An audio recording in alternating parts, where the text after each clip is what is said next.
This is probably the most concentrated educational opportunity in our industry for anybody. The value of attending IBEX is incalculable because there probably is no other place that you can be among so many knowledgeable people and have an opportunity to not only take formal classes from them, but chat with people on the show floor. You're going to learn a lot today, and I think that's what people left that room saying, wow, we learned some stuff today that we didn't know before we went in, and that is always our goal here at IBEX. The primary reason I come to IBEX is because all the movers and shakers in the industry are here. And whereas most boat shows, they're just interested in selling product, and they want to do that here as well, but all the technicians are here. The folks that are in the booths, while there are salespeople there are also engineers and technical people, and that's something that you don't usually get at a typical boat show. And it's just a fabulous collection of the most intelligent and smartest and best educated technical people in the whole industry right here at IBEX. People that are in the trade would be foolish not to attend an event like this. I think the value is extremely high for those reasons, the educational aspect of it and sort of the informal ability to speak with people who are representing products and can answer technical questions. It's not only the education that they get in the IBEX sessions, it's also the relationships they can have. I mean, you got the boat builders sitting in a room, like today we have 50 boat builders all together, all with the same issues, sitting in the room and networking.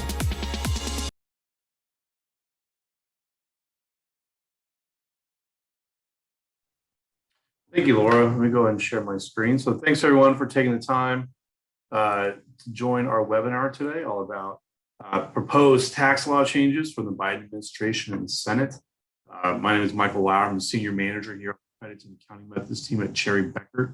I'll be joined by Ron Wainwright, who's the national leader of our Credits and Accounting Methods team based out of our Raleigh, North Carolina office. So, Ron, you want to go ahead and take it away? Very good. Well, thank you, Michael, and thank you for those that are attending our webinar today. I want to give you a little bit of background before we talk about the Biden administration and where we are today. And where we are today basically being that, as all of us may have read or know, the Senate has passed the infrastructure bill. That is a bill that is approximately $1.2 trillion. The focus of that bill is, in fact, building or rebuilding the infrastructure of the United States. So when we think about infrastructure, we're talking about roads, we're talking about bridges, we're talking about transportation, a significant amount of dollars being spent by the federal government towards infrastructure. So the infrastructure bill was passed in a bipartisan way from the standpoint that when you think about the Senate, obviously we know that it's a very tight body of 100, but bipartisanship where we saw 19 Republicans cross the aisle, so to speak, and vote with the Democrats and Senator Schumer, as well as Senator McConnell, who's the junior ranking on the Republican side. I say junior ranking from the standpoint that Senator Schumer is the ranking member being of the Democratic Party. Mitch McConnell is the ranking member on the Republican Party, but he's the junior senator when we think about basically running the Senate, specifically in legislation. So we saw the infrastructure bill pass. We then saw very quickly the Senate pick up in a non-bipartisan way what is being referred to as the budget, which actually is where we're going to talk today in regards to potential and upcoming tax legislation. It was passed in a non-partisanship way, so not on the normal 60 votes, i.e. the majority, but it was in fact passed in a very tightly, straight across party lines from the Democratic side. Now, when we think about tax legislation and the budget, or ultimately what could be called the American Jobs Plan, American Family Plan, which will be incorporated, is incorporated in the quote budget. We know that it was passed on a procedural. So there is no actual text other than the Green Book text which is the budget text. So both are now sitting in the House, and both chambers have in fact recessed for the August recess.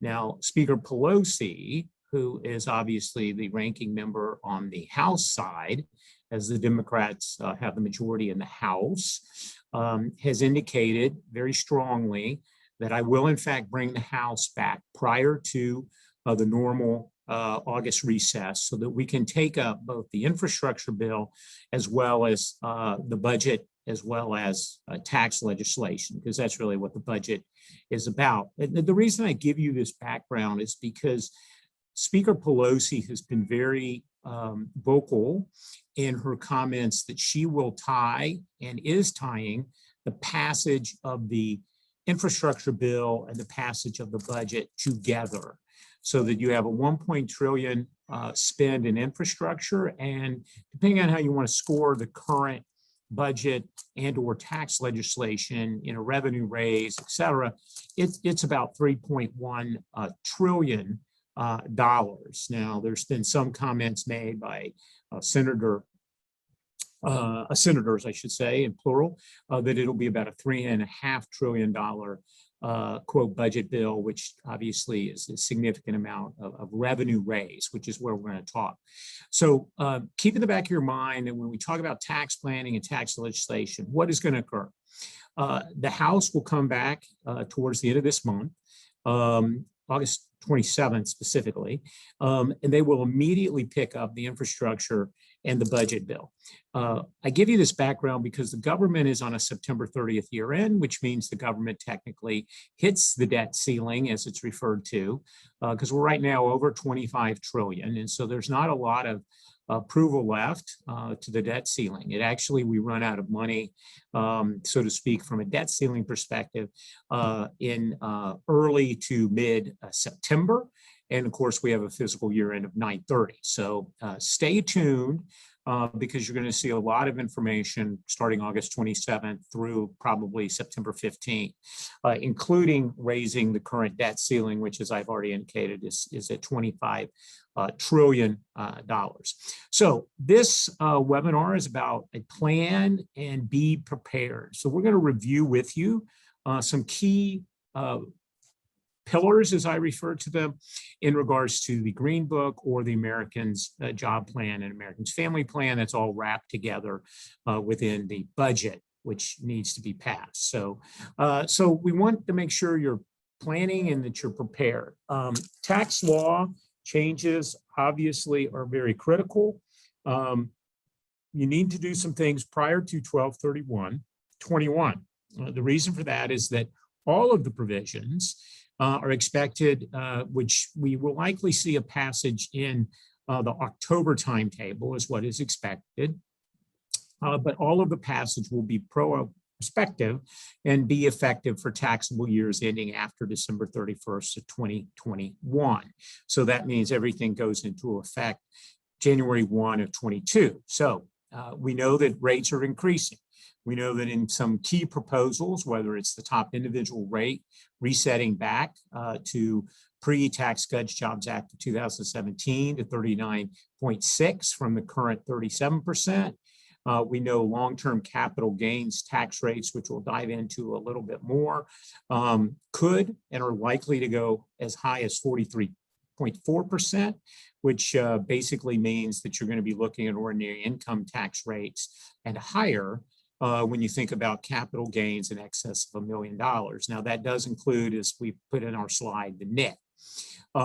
You're going to see some estate and gift provisions, which are very, very concerning. And so that's where we have a second bullet where you need to be running numbers on the estate and financial planning side to make sure you understand how you're positioned to achieve your financial goals, not only on the income tax side, but on the estate and gift side, which brings us to one of the most significant changes is if you've not used what is referred to as a gift, estate and gift tax exemption, currently sitting at 11.7, you need to make sure that you have fully utilized it prior to December 31st of 2020. 2021.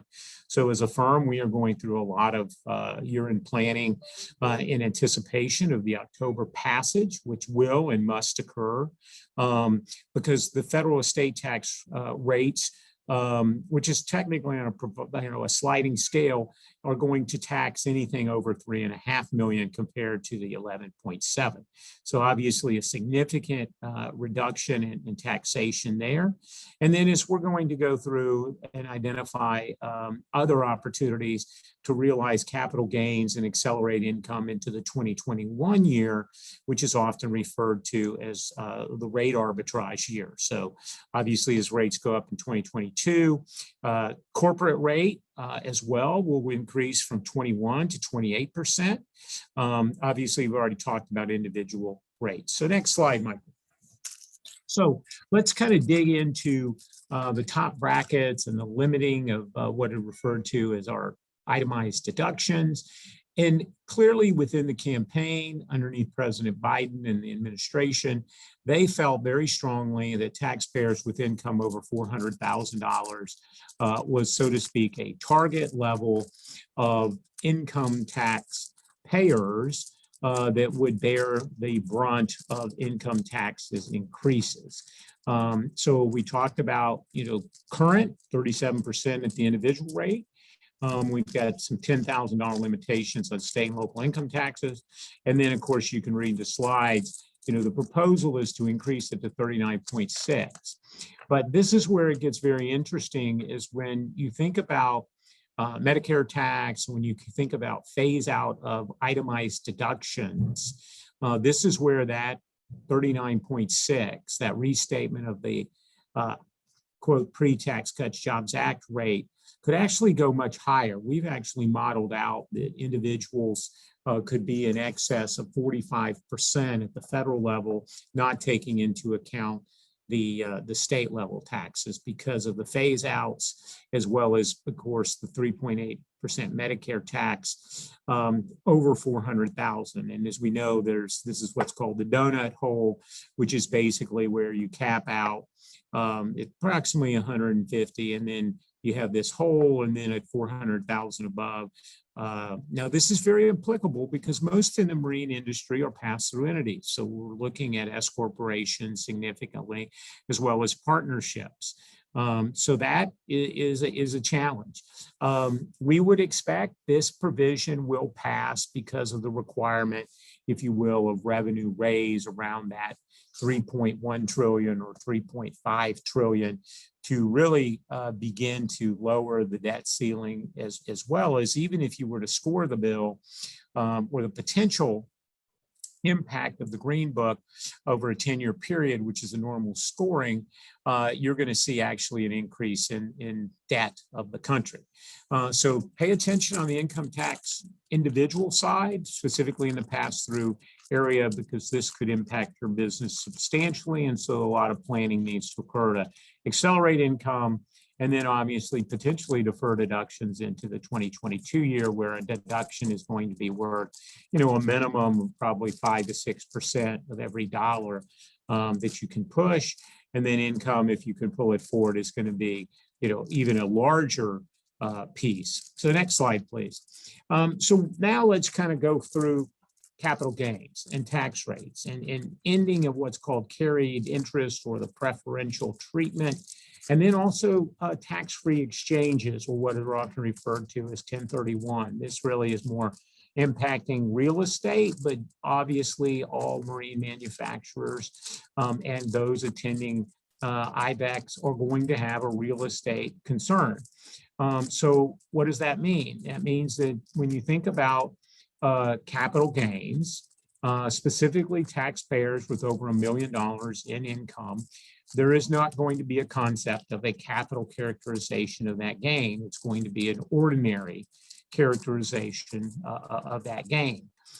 So again, capital gains and other investment income, interest, dividend, et cetera, with earners over $1 million of AGI, we're going to be looking at recharacterizing that into a ordinary income tax rate upwards of 45% compared to the 23.8. If you happen to have or been involved in a transaction where there's what's called carried interest, which is really just a preferential remittance at the back end of the transaction, that was traditionally characterized as capital gain in characterization, and that is going to be done away with. So that is very significant from that standpoint. And then last, when you think about real estate and 1031, as I mentioned, the proposal and legislation is likely going to eliminate your ability in the event you own a real estate asset, that you can sell that asset, and then as long as you find a like kind asset within 180 days, you can defer that gain, and you can basically roll it into the basis of the newly acquired asset. Well, if that gain happens to be over $500,000, that provision in the statute will change substantially. And so for anything above the 500,000, you will not be eligible for that rollover or roll forward. Now that's going to impact real estate transactions substantially. Then it'll also, as we've highlighted, it will reduce really the after-tax net worth for real estate investors and fund managers if you happen to be investing in real estate or you have trade or business assets in your business. So next slide, please. So now we come to what we talked about earlier was really the estate tax proposal. So, if you had significant assets, you had a current exemption of 11.7 million, which means per person you could transfer that asset tax-free, if you will. You could use what is referred to as, in essence, your unified credit, and it would be not subject to estate and gift taxes as you pass that on. And remember that the federal estate and gift tax currently is at a rate of 40%. Well, all of that stops in the proposal, i.e. the Green Book and tax legislation. So your estate tax exemption is reset from 11.7 to 3.5 million. Your gift tax exemption of $1 million is still there. And then you've got graduated gift and estate tax rates that now move from the 40 upwards of 65% if you happen to be in that $1 billion type tax rate. Most that they've scored are going to fall somewhere between the 50 to 55% or a tax increase of somewhere between 10 and 15%. So what's the impact? Obviously, when you think about transferring ownership of stock and other assets that you've accumulated to heirs in a tax-free nature, it's going to not be there any longer. And there will be significantly higher taxes paid at death or other types of transfers from that standpoint. So a lot of trust planning occurring right now to try and go ahead and pass as much of that 11.7 per individual to heirs in basically trust from that standpoint. So what does it incent? It incents to gift early or leave assets to charity, as Bill Gates and Warren Buffett have probably read that in the paper. So as you can see, this is a significant change in tax policy and tax legislation for any individual above $400,000 of income. And when we think about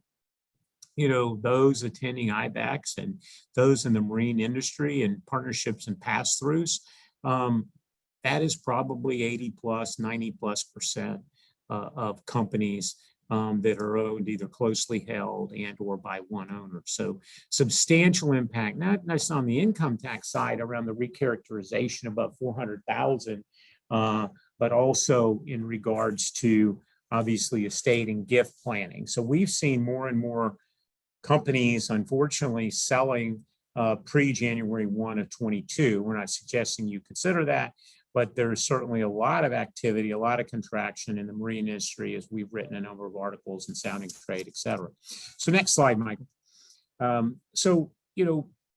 There is, as I mentioned, some trust. We're going to leave these for you to read around grantor retained annuity trust and families with existing and revocable trust. But, there is significant changes in the GRATs, or what are referred to as grantor retained annuity trust. Basically, the potential impact is that they're no longer able to use what used to be called the gift freeze, really very limited use of a GRAT on a go-forward basis. And then other opportunities when you think about taxpayers that have assets combined over 3.5 individual and 7 million for married couples post January 1 of 22.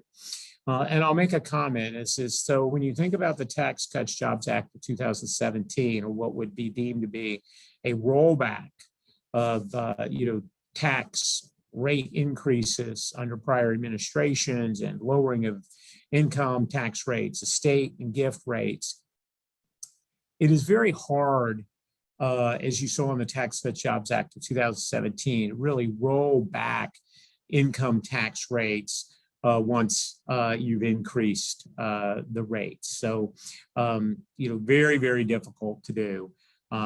The last rollback, just to benchmark you, was the Tax Cuts Jobs Act of really 2000 and 1995, really, or the 86 Act, if you will.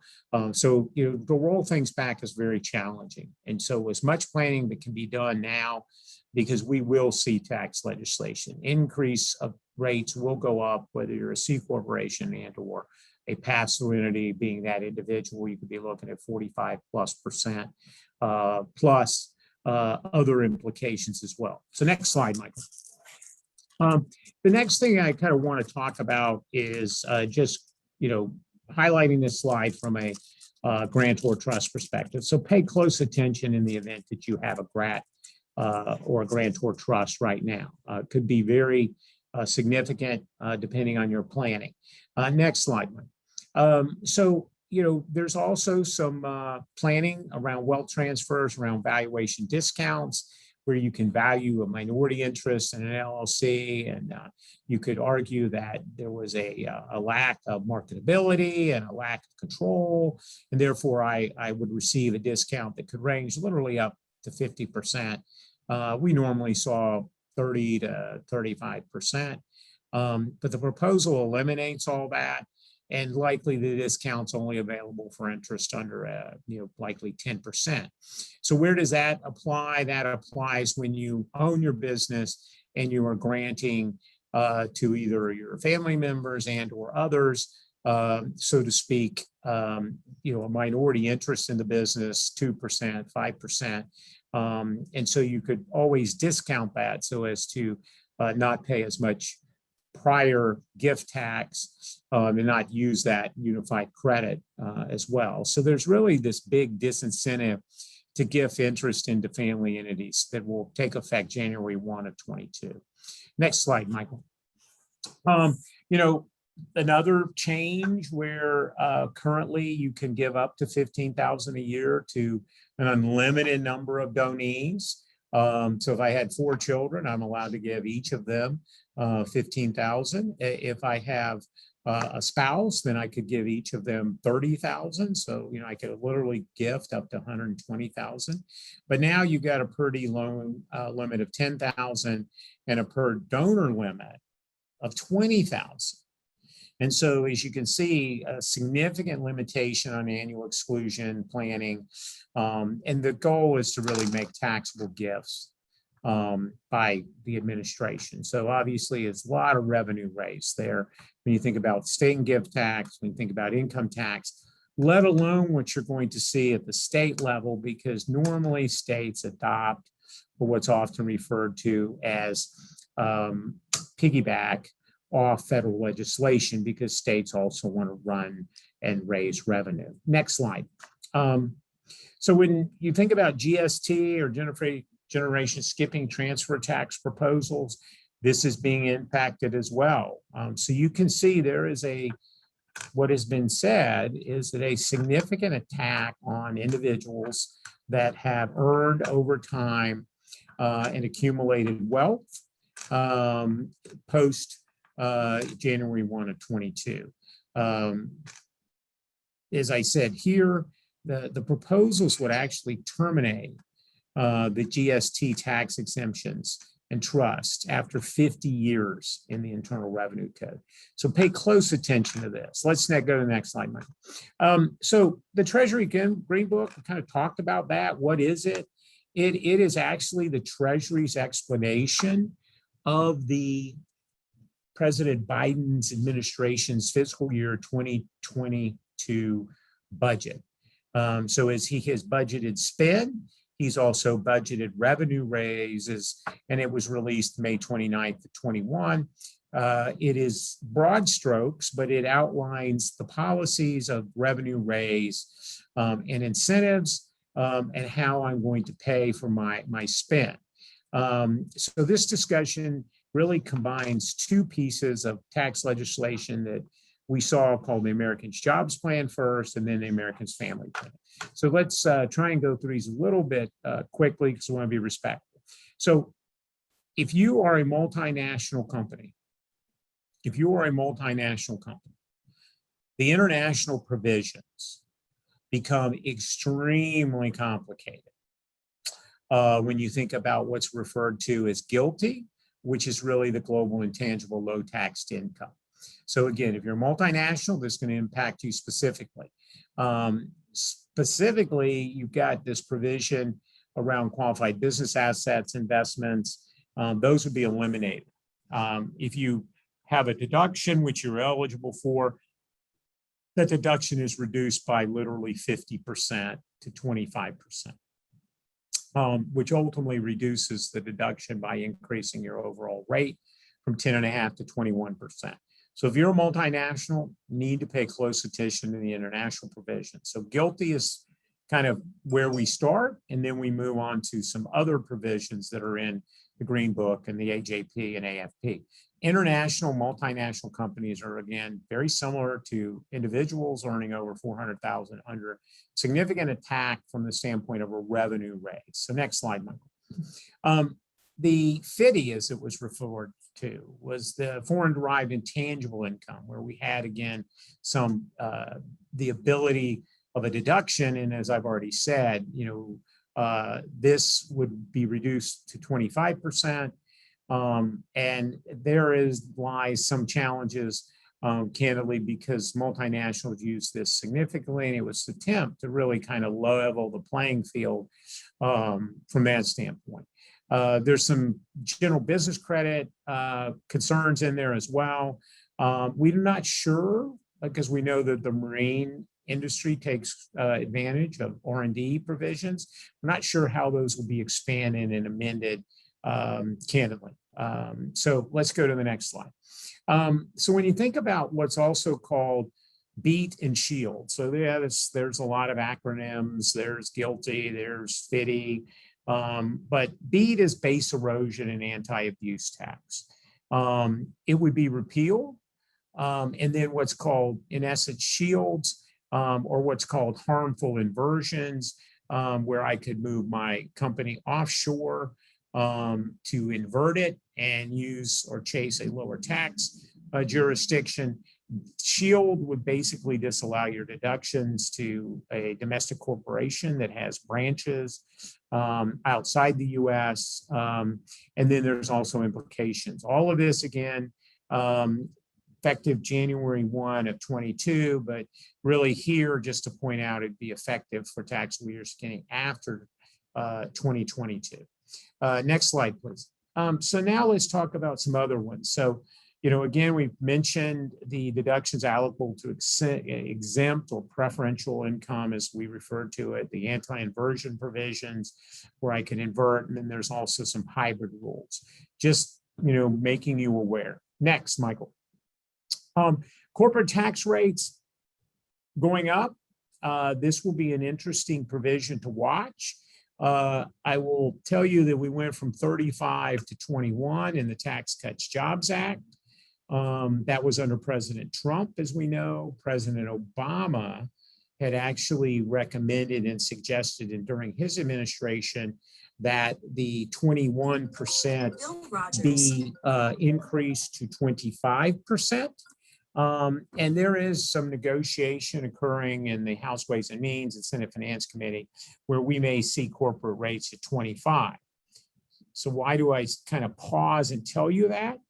If you run the numbers, you could see a lot of pass-through entities not wanting to look at 45%, but look at 25%, even taking into account the second level of tax upon dividends, et cetera, converting themselves an S Corp, a partnership, into a C corporation, or what would be deemed to be a rate arbitrage. So stay tuned on the corporate rate. I personally believe we'll find ourselves at a 28% rate.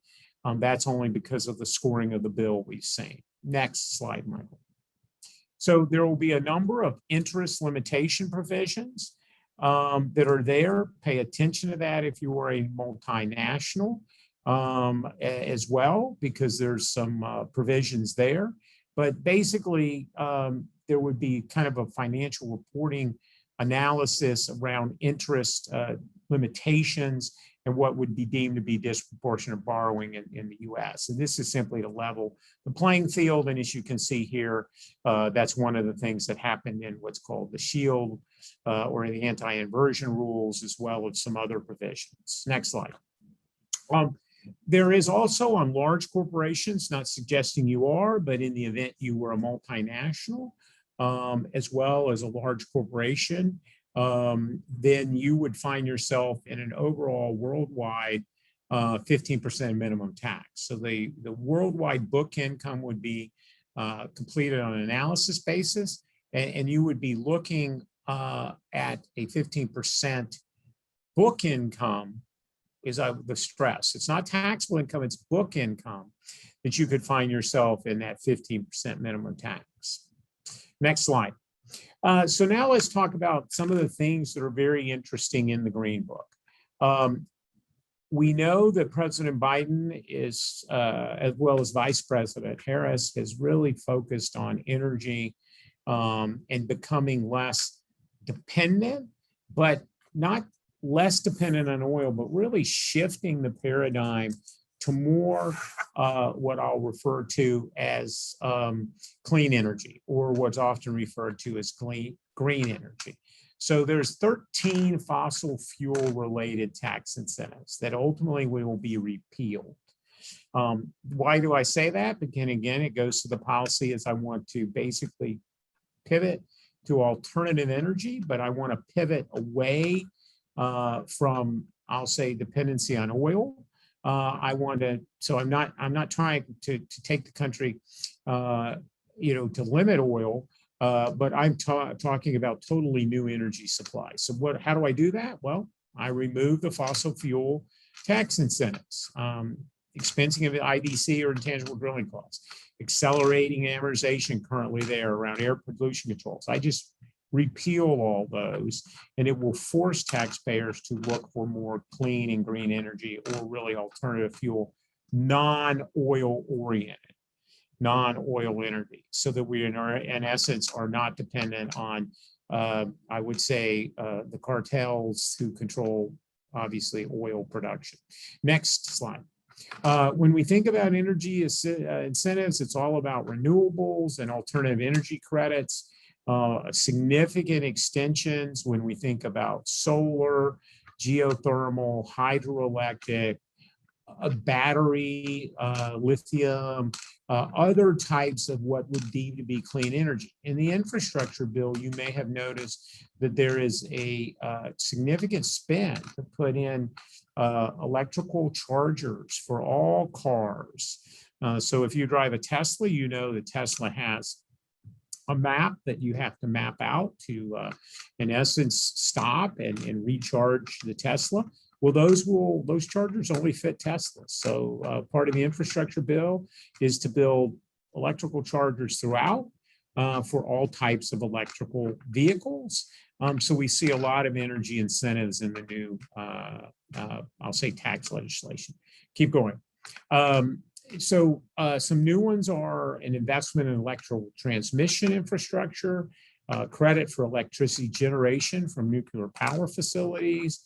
There's a lot of focus on, duty zero emission vehicles, so that you'll be penalized And then ultimately, you're going to get $1.50 per gallon credit for sustainable energy if it controls emissions. So there's going to be and is an attack on anything oil, i.e. anything that's a gasoline engine in our cars, or any type of other type of energy that is literally running off oil. Next slide, please. So it also extends some significant provisions, which I'm hoping you all have taken advantage of, around 179 Cap D. Came underneath ultimately what was called EPAC, the Energy Policy Act of 2005. It is a deduction of up to $1.80 a square foot of any type of a facility, including when you might retrofit that facility. It was made permanent under the statute at $1.80, but it now increases from the 60 cents per square foot per one component of a building, and ultimately there's three that are measured, to the $1.80, upwards of $3. Next slide. And so there's a big push, as you can see, on energy efficiency, green energy, clean energy, and there are penalty provisions in this tax legislation, or really the budget, towards what we'll just simply say is traditional oil energy. There is a new provision. I say new, but it really was underneath the EPAC, but it's kind of been in and out, but now it's been extended through 2021, and now it would be made permanent.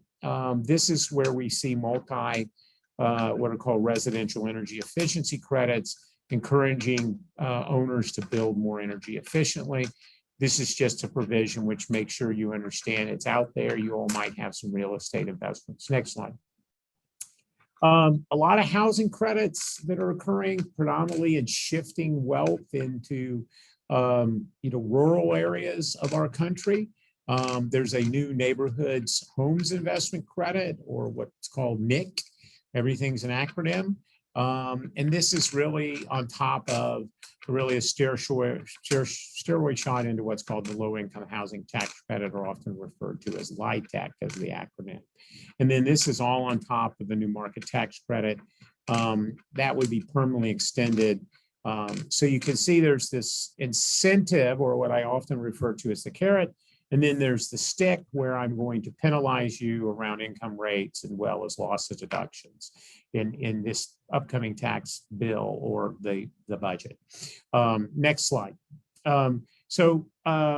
When you think about infrastructure, there's also changes in what's called basically private activity bonds. Want to use those more, and then there's also some infrastructure bonds, or QSIBs as they're often referred to. Everything has an acronym. Next slide. So then, tax credits for individuals to drive that 400,000 and below incentive is you've got child tax credits, dependent care assistant credits, and earned income tax credits. All of those very heavily in the legislation. Next slide. And then ultimately, I'm going to turn it over to my colleague, Michael Lauer. And Michael's going to talk to you about two very specific provisions in regards to and applicable to the marine industry, whether you're a marine manufacturer or whether you are a vendor supporting or building or a supplier to the marine industry, or, as we know, IBEX as a whole. So this is a significant federal subsidy, and provisions are in place to actually expand this provision. So I'm going to turn it over to my colleague, Michael. Michael? Thanks, Ron. So the first thing I want to walk through is the research and development tax credit. It's a very broad tax incentive. It's actually a dollar for dollar offset. The tax credit available for companies developing new or improved product or processes. There's actually 40 plus states that have add-on benefits. Primarily a labor-based incentive, but there are also some other costs, and we'll go through in a second, that can be includable. A lot of myths around the R&D tax credit. A lot of companies think there has to be a eureka moment, or it's only for the space shuttle. But really, it's a pretty broad definition. If you can pass a 4-part test, then you can claim a tax credit for these expenses. The test is pretty straightforward. The business component test means you're working on a new or improved product or process. Second test, the activity must focus on scientific principles, which means you have to be thinking from an engineering, scientific, chemical, or biological science perspective. Then you have to evaluate alternatives as it relates to a technical uncertainty. So very easy definition to overcome. And we do a lot of work in this space, specifically related to the marine industry. When you think about working on a new model or new features or functionality within a boat, as an example. As I mentioned in the beginning, four main expenses can be included in the R&D tax credit. The primary one is usually wages paid to employees involved in R&D activities.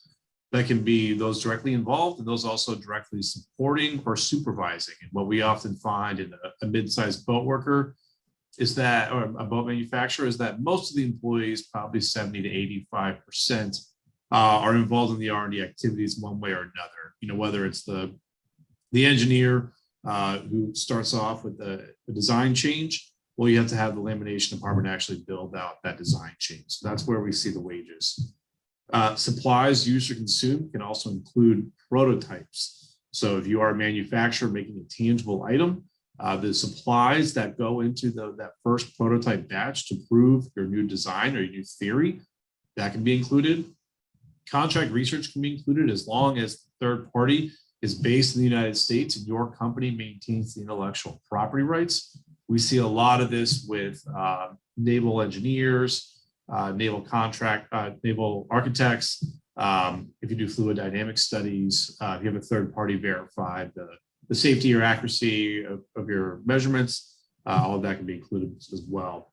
And then finally, you know, as we see the shift in the entire world to more technology-based tools, if you have third-party cloud hosting for software development, we can also include those costs too. So you start to think about, you know, some of these apps related to the marine industry, definitely look at those as well.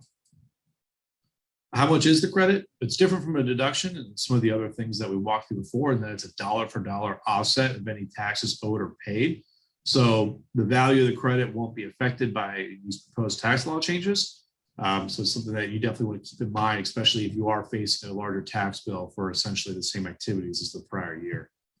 Usually the credit shakes out to be 6.5% to 20% of your qualified research expenses, which is those four categories we walked through before.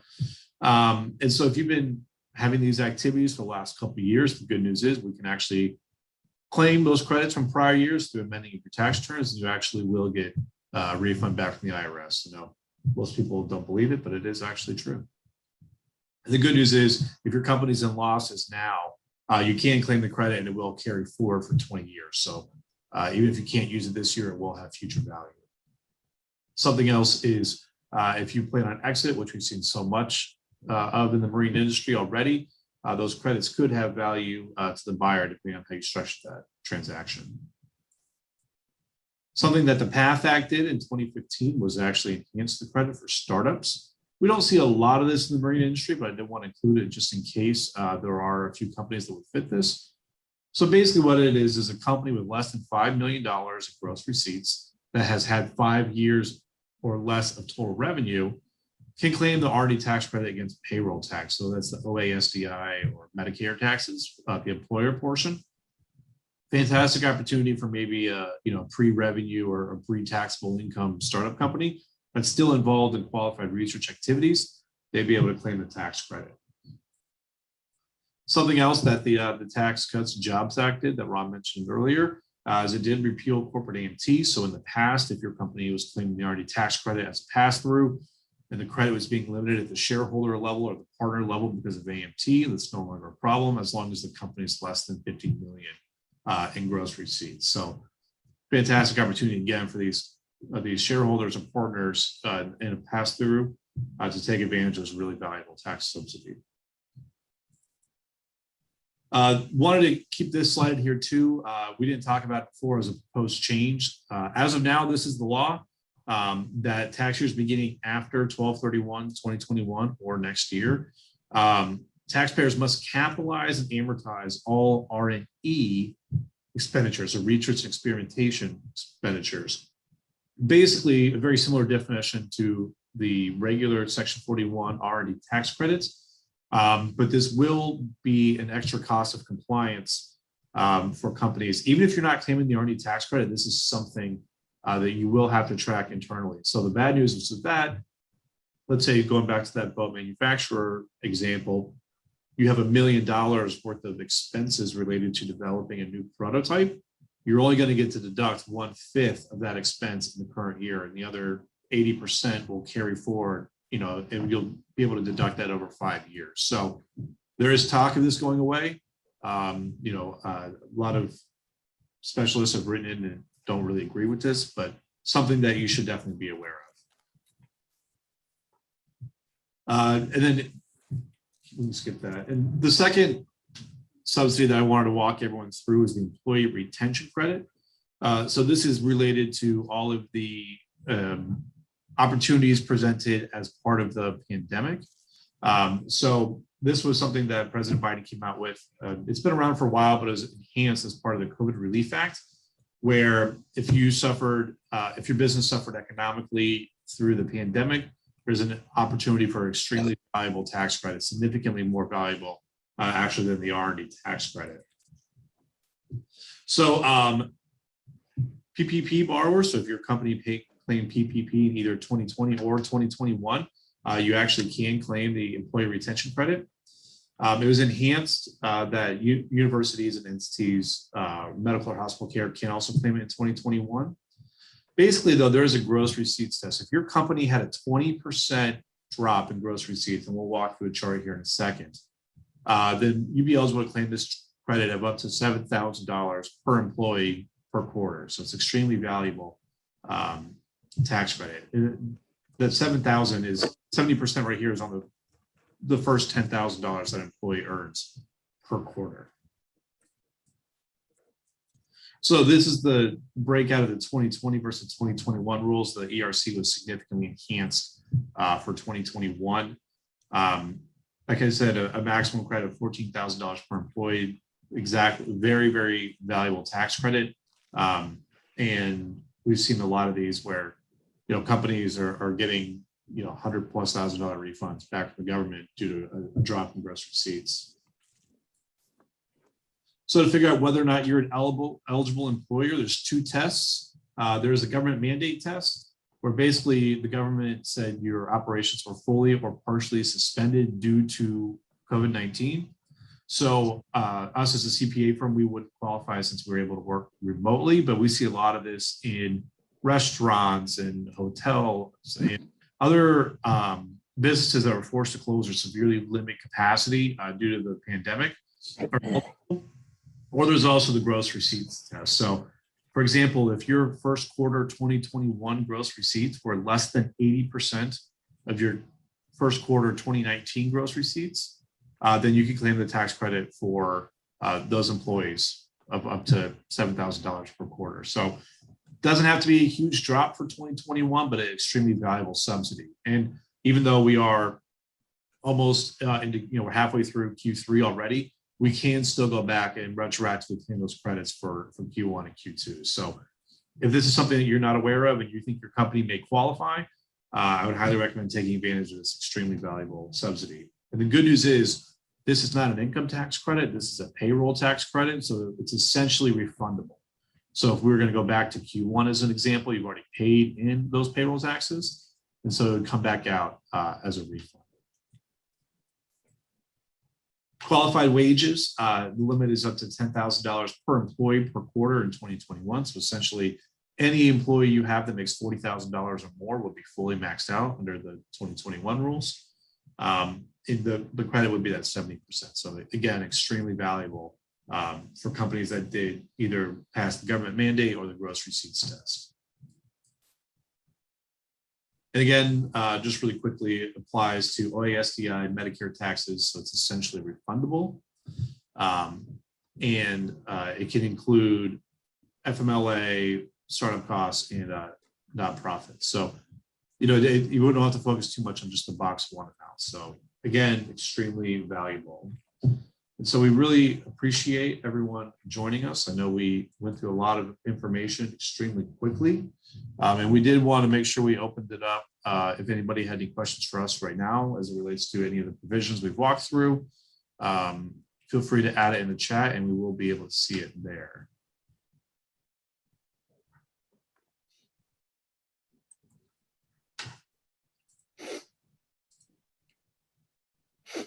Ron, anything else you'd like to add before we wrap up? But all of our contact information is up on the screen now, so feel free to reach out with any follow-up questions. So we would, again, as Michael indicated, we'd like to thank you for the opportunity to speak. And we did get a question from Bill. He's asking ERC. So if you qualify for Q2 on gross receipts, you automatically qualify for Q3. That is not necessarily the case, because remember, it's a quarter-over-quarter test. So we need to walk through the fact pattern with you. That is not a 100% absolute statement. But we'd have to look at your specific fact pattern, Bill. I would say if you did qualify for Q2, obviously, and then in Q3, your gross receipts were stagnant, i.e. they did not substantially increase, yes, you will likely qualify. What we have found in the employee retention credit is that this is a significant, as Michael correctly indicated, opportunity for those individuals. So remember, the policy behind this was to ensure that you basically retained your employees, i.e. employee retention credit. And so what the government said was, and it really changed dramatically in the December 20 period, where originally when the CARE Act was passed in March of 20, if you were going to apply and take advantage of the Paycheck Protection Program, or often referred to as the PPP loan, which is 100% forgiven, then you were not eligible for the employee retention credit. That changed on December 27th of 20, where underneath the second CARE provision, or the consolidated appropriations, you were eligible, and then they actually enhanced. So actually the 20 credit is worth less. The 21 credit is worth more because you get a credit per quarter. Now, this is an update for you all. Within the current, I'll say, horse trading that's occurring, you may have read articles where Congress has said that we want to end the employee retention credit at the end of the third quarter, being September 30th, if you're a calendar year. That they estimated, because ultimately it was extended to December 31st of 21, that would actually save the US government $8 billion by eliminating the credit of the fourth quarter. So you could say that, well, there's $8 billion of funding in quarter one, quarter two, quarter three that I could be eligible for. And as Michael correctly said, it is a refundable credit to you, as well it was in 2020 when it was retroactively changed. So more than happy, Bill, to walk through a fact pattern with you. We have done a significant amount of work. One of my partners has in this area, well, really the whole firm has, but certainly not something to overlook. To the R&D piece, I would tell you that if you have not claimed the research and development credit, because everyone in COVID was impacted, you changed either your product in some capacity due to supply chain elasticity, or you change business process improvements, which is an eligible business component, and you likely change technology or computer science spend. So all of those are deemed to be business components when we look at Section 41 of the statute, and you're likely eligible for the research and development credit. Now, there is an overlap in R&D in Section 41 and ERC, whereby I can't use the same wages twice. So we have to monitor that as well. I don't know, Michael, if you commented, but currently there is legislation on the Hill which would expand what is referred to as the qualified small business R&D credit, which is also a payroll monetization credit. I would caveat my comments by saying the Internal Revenue Code currently is 21,000 pages. Yes, 21,000 pages. And so there is significant planning opportunities out there. We are here to help and assist you. We have a deep industry competency in the marine industry, and we'll be at IBEX. And obviously, we were there pre-COVID and unfortunately during COVID, and we're all looking forward to being at IBEX together. And hopefully, this Delta variant and then the new Lambda variant won't cause any slowdown in our what I call 3D attendance. But I hope that helped, a long-winded answer to a short question. Any others that might be out there in regards to the audience? I would say this from a tax policy and legislative perspective. The Tax Reform Act of 1986 is the last time the code was really recodified. And so I've already told you it's 21,000 plus pages of tax law. If you think about what we just discussed, very in a macro view in the Green Book and some of the provisions in there, this is going to be probably the absent the Tax Cuts Jobs Act of 2017, which was not a recodification, but just really a contraction, if you will. This is going to be a major, major piece of legislation that is going to impact everyone on this call and everyone not on this call. Every individual in the United States, whether you're below 400,000 or above 400,000 as an individual, or whether you're a business and a pass-through entity, is going to be significantly impacted at the income tax level, the franchise tax level, the estate and gift tax level, and then all of this will ultimately trickle down into state adoption, or what we call statutory state adoptions or piggybacks at your state level as well. So stay tuned if you haven't been planning for a lot more to come. I would not wait until October when we expect legislation to pass. We do expect in the House that it will go underneath what's called reconciliation, which you may have read about, which basically means it'll be a nonpartisan vote, straight party vote in the House. And that way it'll go through and the president will likely sign it in the November, December timetable, subject to, October. What the representatives and senators are doing now is talking to their constituents and hopefully talking about what individually they see. One of the things that's most concerning from a tax policy and legislative perspective, as well as you all individually on this call, is the inflation that is occurring.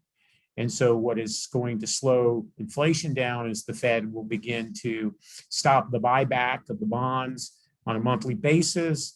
And then you'll begin to see interest rates rising, which is just basic economics 101. And so that's going to also impact your business just on a what I'll call economic basis. And then when you think about having to pay this amount of tax, it's going to take more and more dollars because obviously the dollars are worth less, not more, when you think about inflation. And inflation is going to run, as we know. We can try and control it, but it's still going to run.